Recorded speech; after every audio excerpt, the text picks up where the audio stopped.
સિંચાઈનું પાણી છોડવા માટે ખેડૂતોનું અનોખું પ્રદર્શન બનાસકાંઠાની કેનાલમાં હવન કરવામાં આવ્યું।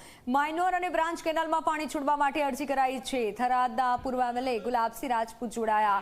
ઉનાળામાં સિંચાઈ માટે કેનાલમાં પાણી છોડવાની માંગ ઉઠી છે।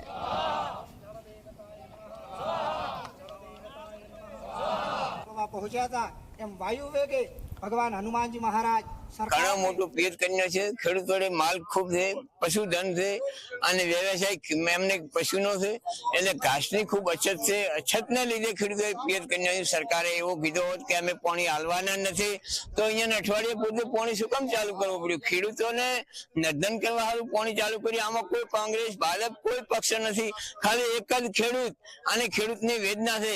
સરકાર વહેલી જાગે અને ખેડૂતોને પાણી હાલે। સરકારને પાણી નતું આપવું તો મહિના પહેલા જાહેર કરી દેવું હતું કે અમે ઉનાળામાં પાણી નથી આપવાના, કોઈ ખેડૂતો સિંચાઈ કરતા નહીં। પણ સરકાર દ્વારા જાહેરાત કરવામાં આવી, ભાજપના નેતાઓ દ્વારા જાહેરાત કરવામાં આવી કે પાણી આપવામાં આવશે ત્યારે ખેડૂતોએ પિયત કર્યું છે અને હવે અડધી સિઝને અત્યારે છેલ્લા 10 દિવસથી પાણી બંધ કરવામાં આવ્યું છે। કોંગ્રેસની સરકાર હતી, અહીંયાના ધારાસભ્ય કોંગ્રેસના હતા, 7 વર્ષમાં ક્યારે ઉનાળામાં પાણી બંધ કરવામાં ના આવ્યું અને આ પેટા ચૂંટણીની અંદર સરકારે વચનો આપ્યા મુખ્યમંત્રીથી મંત્રીથી લઈને ભાજપના આગેવાનો કે તમારો વિકાસ કરશો, વિકાસને વિનાશ તરફ લઈ જઈ રહ્યા છે। તો સમાચારોમાં હાલ બસ આટલું। વધુ સમાચાર અને